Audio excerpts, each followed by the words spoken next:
اللہ تعالیٰ کے نبی حضرت نوح علیہ السلام اپنی امت کو اللہ کا پیغام سناتے رہے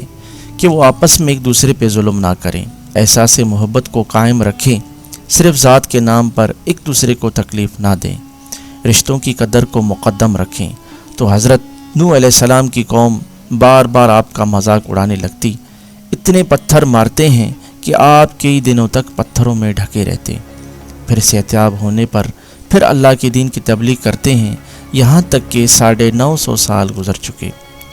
بالآخر اللہ تعالیٰ کے نبی نوح علیہ السلام نے ہاتھوں کو بلند کر کے اللہ کے دربار میں دعا کی،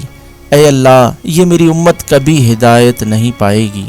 اے پروردگار، یہ تیرے عذاب کا مذاق اڑاتے ہیں، انہیں دکھا تو کیا طاقت رکھتا ہے۔ تو بس اللہ کا حکم ہوا، نوح علیہ السلام کے لیے حکم آیا کہ اے نوح علیہ السلام، ایک کشتی تیار کر اور اس میں پورے جہاں کے چرند و پرند کو اور ان انسانوں کو شامل کر جو تمام آپ پر ایمان لے آئے۔ تو یوں اللہ کے نبی حضرت نوح علیہ السلام نے درخت اگائے اور کاٹ کر کشتی بنانے میں لگ گئے۔ پوری قوم ہنستی رہی اور نوح علیہ السلام اللہ کے حکم کو تسلیم کر کے اپنے ساحل میں مصروف رہے۔ تقریباً 100 سال کے بعد وہ کشتی تیار ہو گئی اور حضرت نوح علیہ السلام تمام چرند و پرند کے جوڑوں کو ان کشتی میں سوار ہی کر رہے تھے کہ اتنی دیر میں سانپ اور بچھو آپ کی خدمت میں حاضر ہوئے اور کہنے لگے کہ اے اللہ کے نبی، اس نجات کی کشتی میں ہمیں بھی سوار کر۔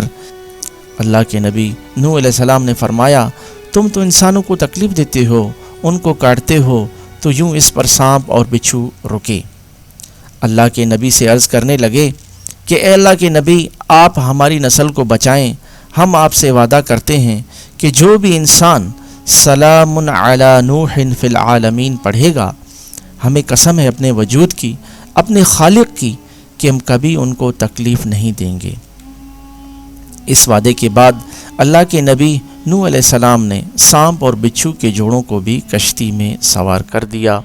اس نجات کی کشتی میں جو انسان سوار ہوئے، جو مخلوقات سوار ہوئی، سوائے ان کے سب اللہ کے عذاب سے نار ہو گئے۔ طوفان تھمنے کے بعد اللہ کے نبی نے زمین کو پھر سے آباد کیا اور مخلوقات زندگی بسر کرنے لگی، لیکن اس آیت کو کسی بھی حیوان نے آج تک نہیں بلایا، اور اللہ پاک نے اپنی کتاب کی سورہ صفات میں اس آیت کو محفوظ کر دیا۔ آج بھی جنگل و بیابان میں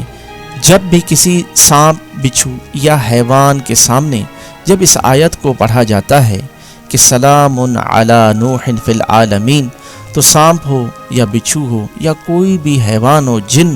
اس آیت کے احترام کو اور اس کے پس پشت وعدے کو سمجھ کر انسان کے قریب نہیں آتا۔ بے شک اللہ نے اپنی کتاب میں ہر پریشانی، بیماری اور مصیبت کا علاج رکھا ہے۔ سبحان اللہ۔